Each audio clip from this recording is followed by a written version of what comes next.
My name is Cindy Walton, and I'm the worship associate this morning, and very, very pleased to welcome you to our live stream service, part of the team that is working to record and stream this service to you wherever you may be. We are an inclusive congregation that welcomes you as you are, inclusive of all your identities, your complexities, and your situations. We welcome your whole self, even if it isn't fully assembled, because we recognize that we are each a work in progress and that we are all in this together. This service is being posted on our YouTube page that folks can watch it again later. Feel free to share it with your friends. And if you will, please join me in saying our opening affirmation. Love is the doctrine of this church. The quest for truth is its sacrament, and service is its prayer.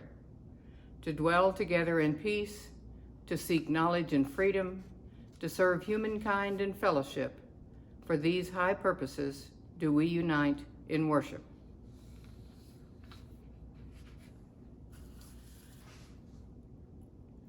With humility and courage born of our history, we are called as Unitarian Universalists to build the beloved community where all souls are welcome as blessings and the human family lives whole and reconciled. With this vision in our hearts and minds, we light our chalice.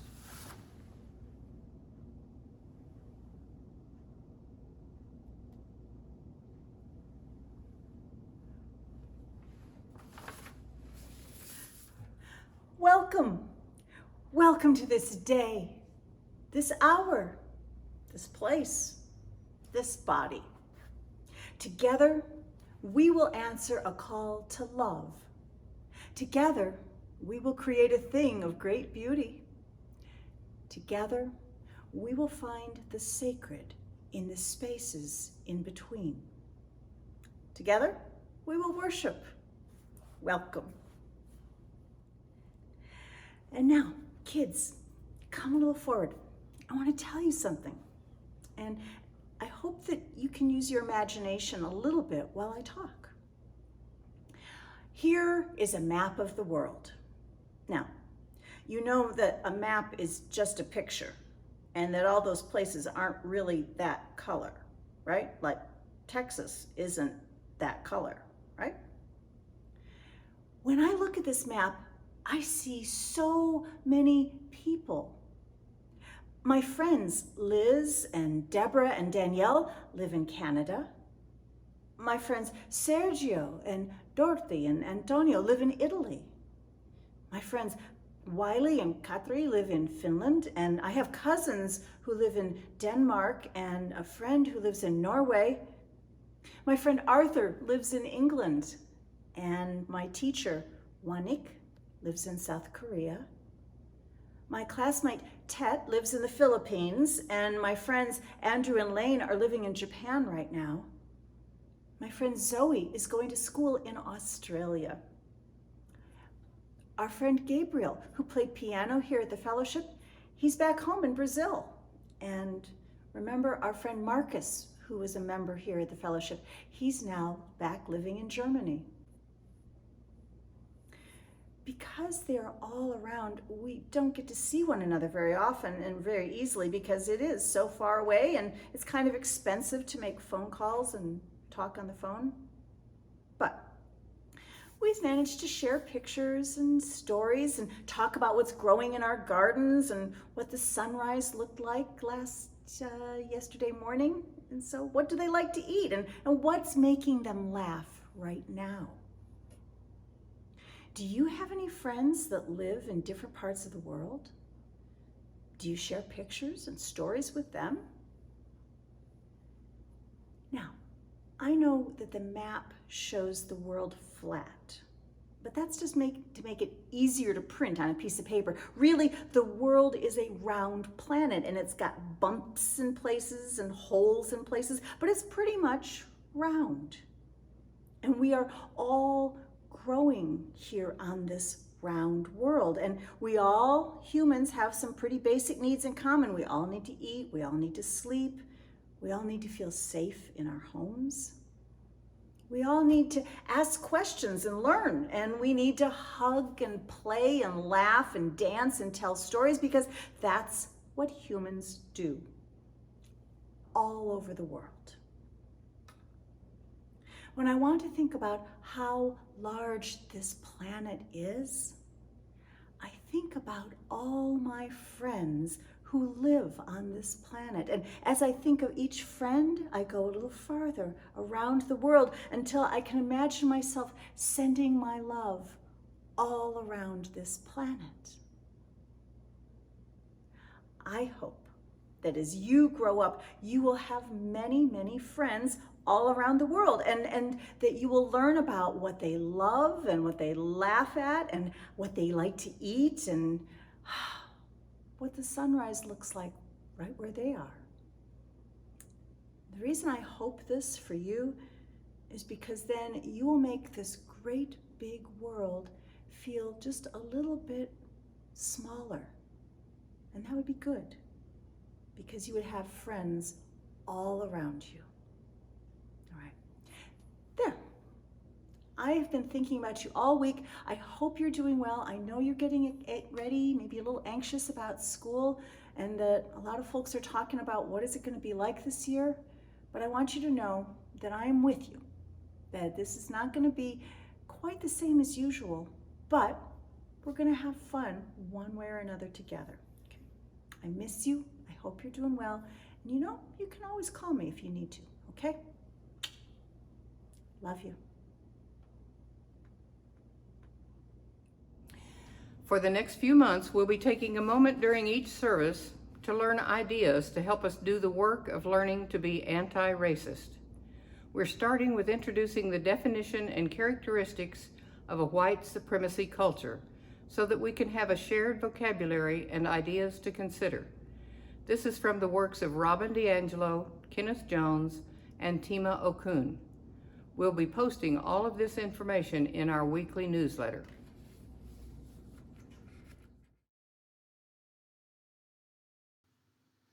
Here's a basic definition of white supremacy culture: the all-encompassing assumed superiority of people defined and perceived as white and the practices based upon this assumption.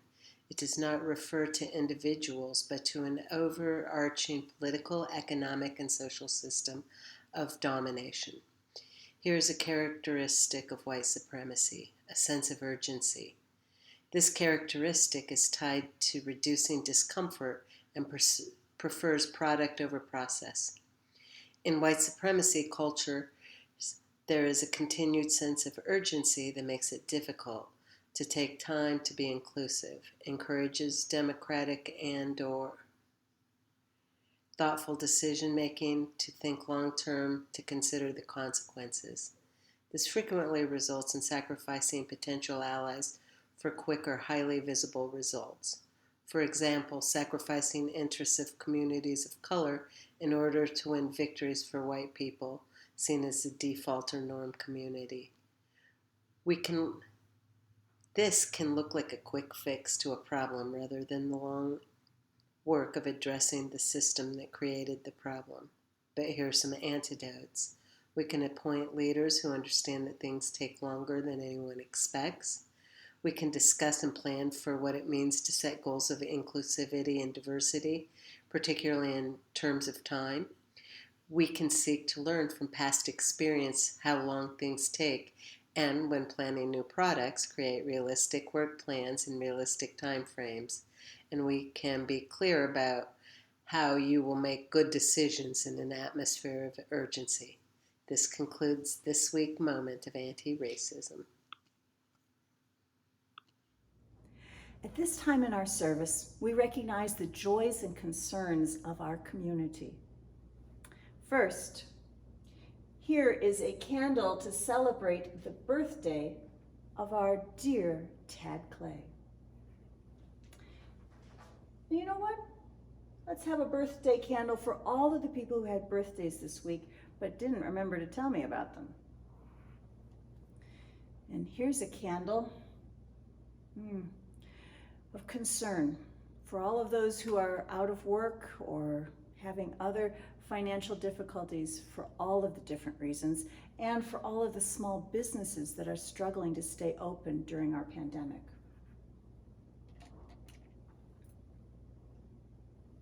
This is a candle of sorrow for all of the people of Beirut as they face the mounting numbers who are dead or injured, the destruction of their city.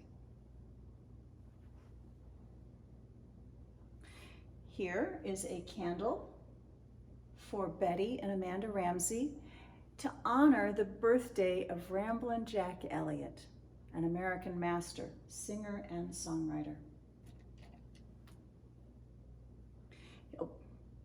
Here's a joy. We made our love dare. We've raised over an additional $5,000 to help support the work of our fellowship.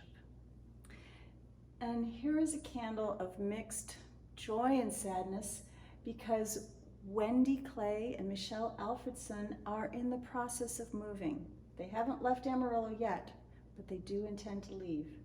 Oh, see, this candle even won't lit. That's how much we don't want them to go. And here's a candle of celebration. Amy and Bruce Fielder just celebrated their 44th wedding anniversary. You're gonna have to do one more year to get 45. And here is a candle for all of the people who are getting ready for school to start.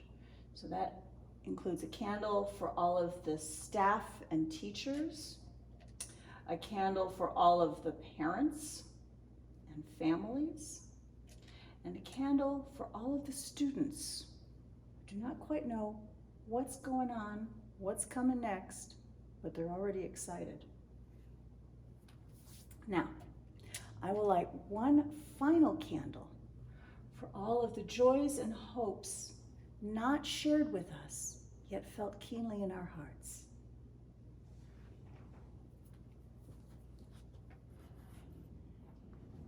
Please join me in saying our new mission. Our spiritual community lives courage, nurtures wonder, inspires justice, includes all.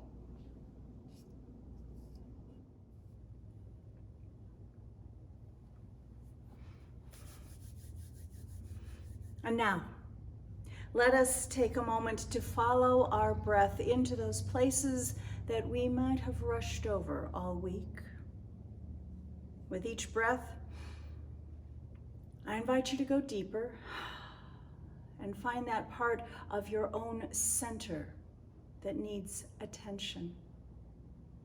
Breathing in, breathing out.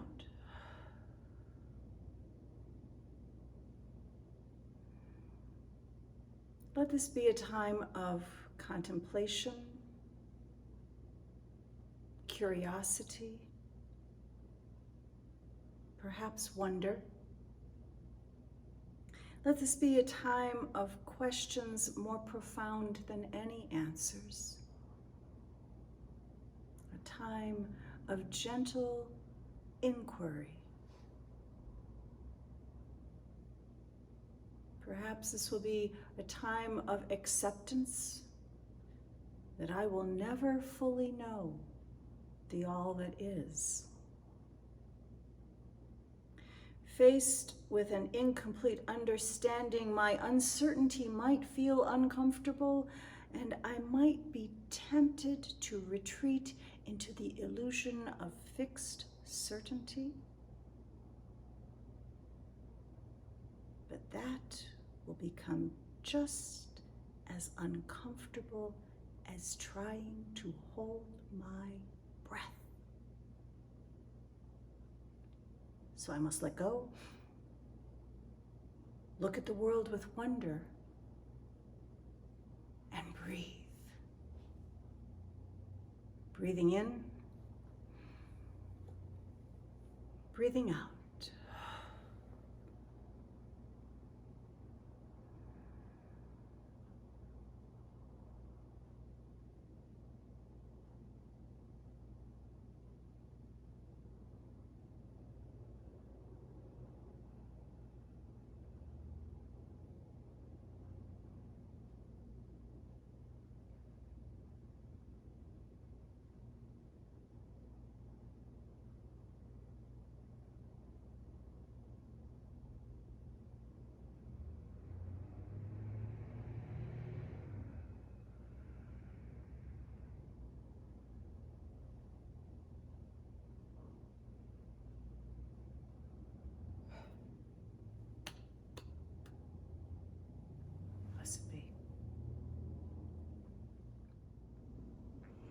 This morning we're honored to have meditation music performed by dear Marcia,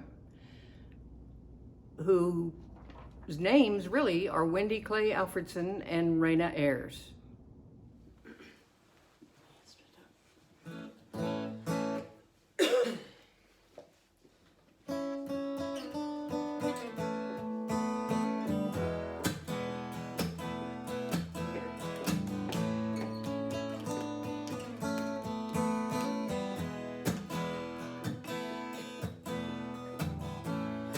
I was lost and out of control. You came along and you saved my soul. You changed my life, you changed my destiny. I never would have thought you'd become a part of me. Hold me in your arms, hold me very tight. Don't let me go, just stay with me tonight. It's you that I want, it's you that I need.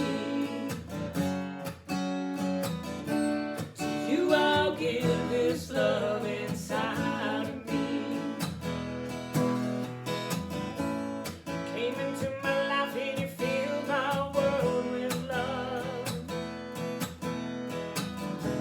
You must have been sent from the heavens above. A life full of sorrow and never-ending blues. You came in like the sunlight and made my flower bloom. Hold me in your arms, hold me very tight. Don't let me go, just stay with me tonight. It's you that I want, it's you that I need. To you I'll give this love inside of me. Came like the rain and washed my tears away. And I'm so glad I saw you. Think I found my way.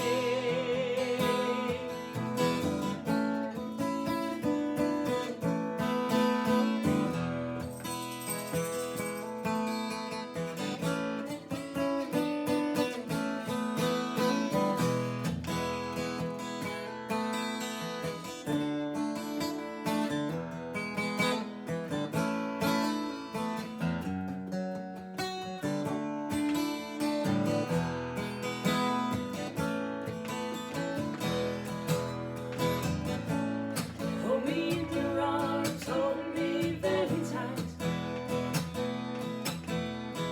Don't let me go, just stay with me tonight. It's you that I want, it's you that I need. To you I'll give this love inside of me. It's you that I want, it's you that I need. To you I'll give this love inside of me.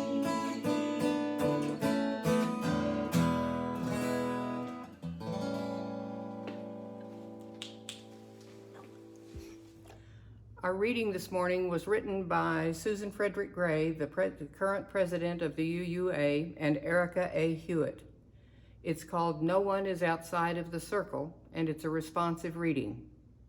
So if between the paragraphs, when I pause, you will join our congregation members who have recorded in saying no one is outside the circle of love. We know that hurt moves through the world, perpetrated by action, inaction, and indifference.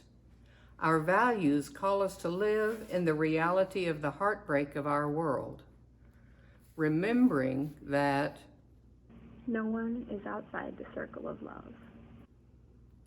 we who are Unitarian Universalists not only affirm the inherent worth and dignity of every person, we also affirm the inherent wholeness of every being, despite apparent brokenness. No one is outside the circle of love. We know that things break or break down. Promises, friendship, sobriety, hope, communication. This breaking happens because our human hearts and our very institutions are frail and imperfect. We make mistakes. Life is messy. No one is outside the circle of love. With compassion as our guide, we seek the well-being of all people. We seek to dismantle systems of oppression that undermine our collective humanity. We believe that we're here to guide one another toward love. No one is outside the circle of love. No matter how fractured we are or once were, we can make whole people of ourselves. We are whole at our core because of the great, unnameable, sometimes unconceivable love which we live. No one is outside the circle of love.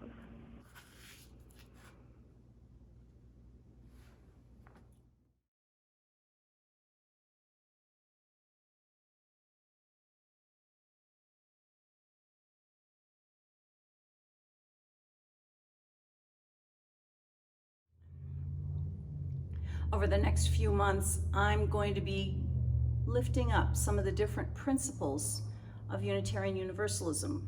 We have 7 of them. We might get an 8th. It's up to us. Here's our 6th principle. We affirm and promote the goal of world community with peace, liberty, and justice for all. Isn't that nice? Is it good? That principle, along with the other principles, was written back in the early 1980s, which was a time that had plenty of war and oppression and injustice. I mean, they were not writing this principle in a vacuum. And they were writing these new principles as an update to the principles that had been written and adopted back in 1961. And so this one, the 6th principle, is actually kind of a mashup of 2 earlier principles. Here's what they read like. To implement our vision of one world by striving for a world community founded on ideals of brotherhood, justice, and peace. And another one, another earlier one, to encourage cooperation with men of goodwill in every land. You can see why they kind of needed updating. The current principles were written very carefully to remove that old gendered language, so that was good. As a Unitarian Universalist minister, I have agreed to uphold and address our principles.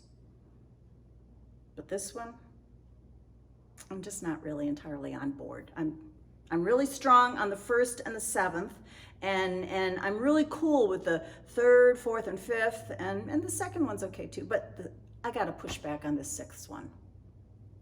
I'm just not all into it. For starters, it's not very original. I mean, for heck's sake, the last 5 words are direct plagiarism from Reverend Francis Bellamy's Pledge of Allegiance to the flag of the United States. Pay attention here. This could be a hint that we are expecting world community will simply be a version of U.S. mythology. Or maybe we were just being lazy and like, yeah, peace. Yeah, liberty and, liberty and justice for all. That sounds good. Maybe that happened without checking the unconscious nationalism. And what do those words even mean, really? I mean, peace? Does that mean complete pacifism? Does that mean only just wars? Does that mean that everybody's going to be holding hands and singing Kumbaya? Peace. Liberty? Let's consider liberty, shall we? I mean, right now here in Amarillo, we have a lot of folks that are all in a lather about the liberty to do what they want, how they want, free from the consideration of anybody else, all right? So are we talking liberty from tyranny or the liberty to go around with no pants on? Okay. And justice. Dear mother of us all, we want justice. But what will be justice? Here in our own country, we have yet to understand what constitutes justice beyond punishment. I mean, we have not even seriously attempted anything that would look like restorative justice. We're still locking up people for decades for nonviolent crimes. Not to get lost in relativism, but what do we think these words mean? World community with peace, liberty, and justice for all.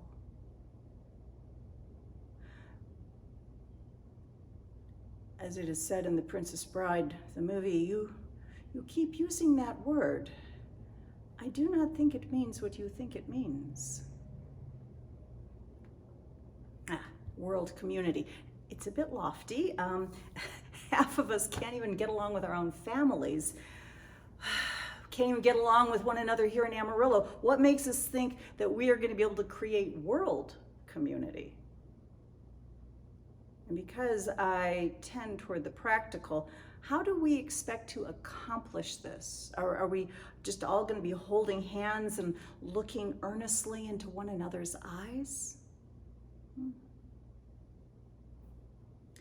The good news is that many of my colleagues actually do like the sixth principle. I asked them for their input, and they point out really lovely things like, the sixth principle makes it very clear. It's a reminder that we do not support militarism or military worship. My colleagues agree the words are aspirational, but they are pointing us in a direction so that we might align our vision towards this common goal. They remind me that we're all perched on this planet together, and as climate change affects us all, we must recognize that we are in a world community, and we might perish in denial of that truth. I really also appreciate the words of my colleague, the Reverend Sean Parker Dennison. Here's what Sean tells us. As naive or impossible as the sixth principle may seem, I'm not willing to give up on it. In the face of our culture's apathy and fear, I want to imagine and help create a powerful vision of peace by peaceful means, liberty by liberatory means, justice by just means. I want us to believe and to live as if we believe that a world community with peace, liberty, and justice for all is possible. There is no guarantee that we will succeed, but I can assure you that we will improve ourselves and improve the world by trying. The words of the Reverend Sean Parker Dennison. Okay, I get it. But I also worry that unexamined optimism can wind up letting us feel as though we have already accomplished something simply by saying nice words. It might allow us to feel comforted in our myth of progress ever upward and onward. Say the nice words, have a cookie. Maybe it is because we are in these revolting times, but maybe it's because I'm ready to have principles that do not seek to comfort me. In martial arts, we can only control things as far as our arms and our legs can reach. A little bit farther if I pick up a staff or a sword. Anything past that is simply out of my range of control. That's okay. As a minister, I can only control what I say and how well I listen to you. How you hear my words, I have no control over that. It's quite humbling. My reluctance to embrace the sixth principle is rooted in that understanding of the scope of my influence, my actual ability to reach, to change, to even try and send ripples throughout this world. I harbor little illusion that my work or my love will bring about world community with peace, liberty, and justice for all. The world is large and I am small, and this principle fails me in its grandeur and its lack of humility. Oh, and do the words world community include the non-humans as well?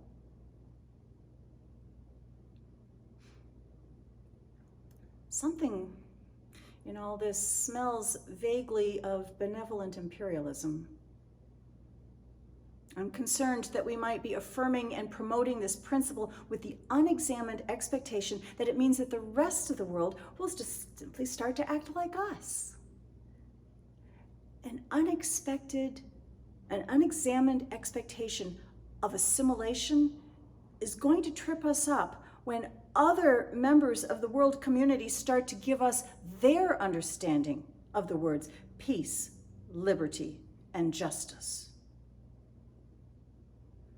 Will we be curious enough to consider that their understanding might be just as valid as ours? Maybe better? Because if you look around, in this country, we're the ones who are trying to appease the most fearful citizens by allowing them to have all the guns they want.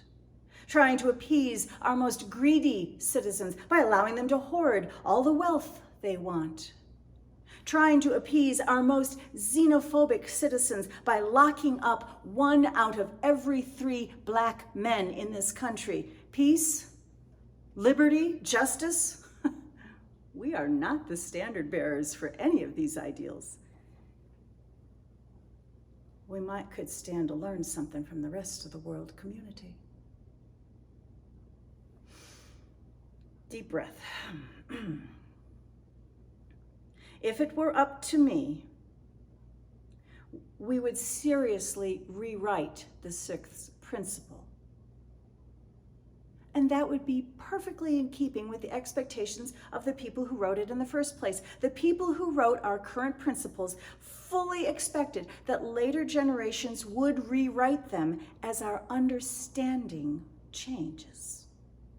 They knew that we are meant to grow and change, and so our principles might well grow and change. In the meantime, it is partly my work to consider how to live into the aspirations of the sixth principle. So, grounded in curiosity and humility, what if instead of the whole world, what if I just start working towards the goal of community with peace, liberty, and justice for all in the Western Hemisphere? Okay, well, how about just the United States? Texas? Can we just start with Texas? Peace, liberty, and justice for all in Texas? How about Potter and Randall counties? How can I start affirming and promoting peace, liberty and justice for all in Potter and Randall counties. Deep breath. Let's make this a little bit easier. Maybe I can just start here in this fellowship. Maybe we can work on this together through the covenantal congregation. But honestly, first I have to start with my own self. I cannot create peace until I am peaceful. I cannot expect to create liberty until I have been liberated. I cannot expect to demand justice for others until I have it within my own self. For that is where the work begins, within. And then it moves out to the space between the self and the other, that sacred space. And then it moves out into the spaces among us all. That is the only way we will ever see world community. We will see it in the spaces among us all. This is not easy work, but it is grounding work, humbling work, even potentially holy work. May it be so. Blessed be.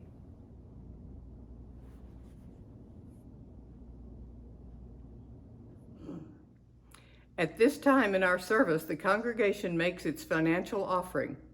If you have made a pledge or would like to make a contribution, you can simply mail it in to our office, or you can make it online. There is a donate button on our YouTube landing page and on our website, uuamarillo.org. On the home page in the upper right corner, you will find a blue donate button that will take you to a place where you can donate securely through PayPal. If you've made a financial pledge for this year, please keep up your pledge. While we are not meeting in person, our groups are still meeting. The Nothing Much Buddhist group continues to meet on Monday nights at 7:30 via Zoom. If you will check their Facebook, you'll find out more details about how to connect with them. Our UU Religious Education class meets at 10 a.m. on Sundays using Zoom. The class is covering Unitarian Universalist history. If you're interested in attending this class, please contact Lydia Miller. The Summer TED Talk series is continuing. Folks had such a good time with the series in July that they're going to keep going.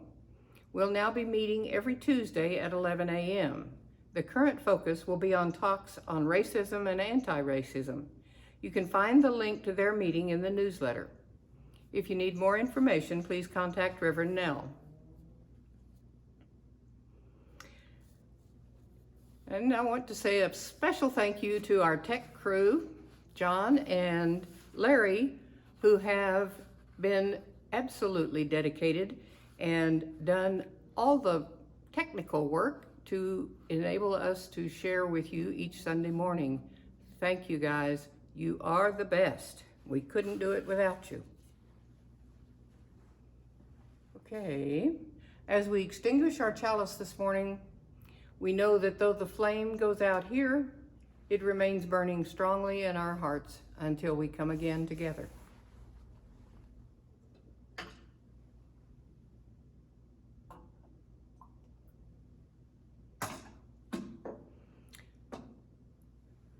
Now, if you would, please join in singing our closing hymn, Spirit of Life.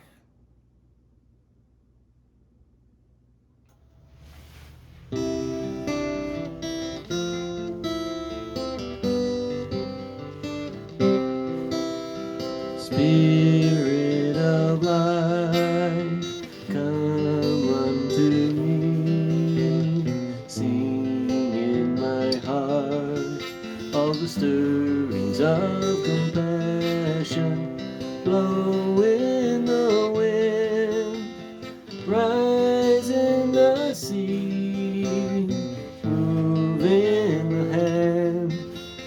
living life, the shape of justice.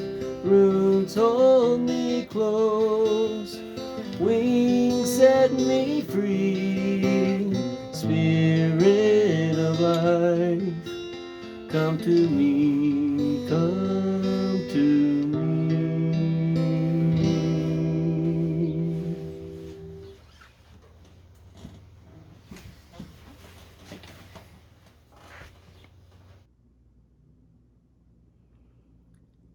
Our closing words: may the fellowship of this hour touch and move our lives until we come again together.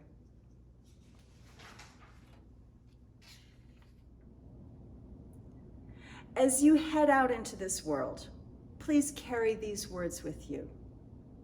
You are someone's hope. You are someone's help. You are someone's healing. Go in peace. Blessed be.